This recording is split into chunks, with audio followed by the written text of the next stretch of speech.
The terms butch and femme are identities some lesbian women choose to take on. They refer to the way in which someone chooses to present themselves and how they act in a relationship. In basic terms, a butch lesbian would be someone who presented and viewed themselves in a more masculine way, while femme lesbians present and see themselves as more feminine.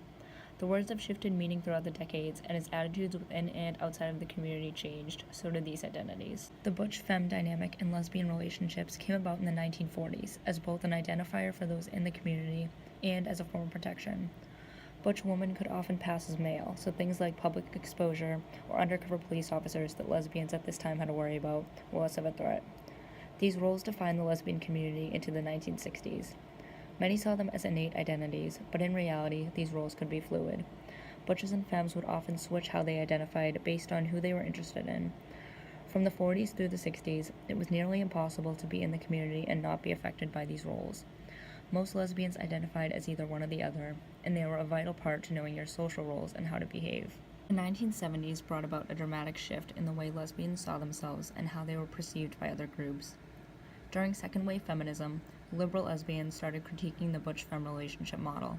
They said it was a way of mirroring heterosexuality, and lesbian women who took on these roles were uncomfortable with themselves and trying to prescribe gender roles onto their relationship. This mindset became the main opinion held of the community during the 1970s. Most lesbians would abandon the butch-femme identities and criticize those that kept them.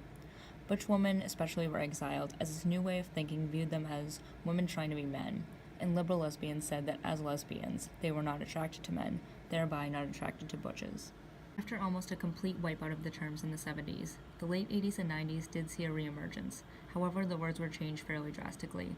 Neo-butch femme identities, as they are now called, were born out of a refusal to assimilate. Joan Nestle, writer and founder of the Lesbian History Archives, is often cited with being one of the reasons for the popularizing of these identities. She wrote articles in the early 80s romanticizing the butch-femme model of the 50s and harrowing them for being visibly open about their nonconformance to heterosexuality. This desire to be seen was what drove many lesbians back to the terms.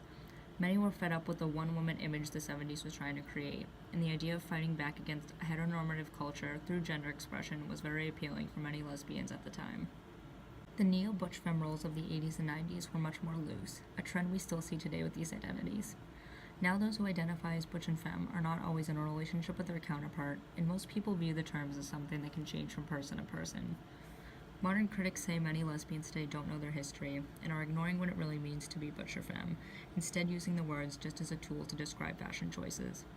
In the media, we don't see many traditional butch-femme couples, and despite femme lesbians usually being referred to as the invisible lesbian, in recent years, butch women have taken on this narrative, saying the lack of representation makes them feel invisible within their own community.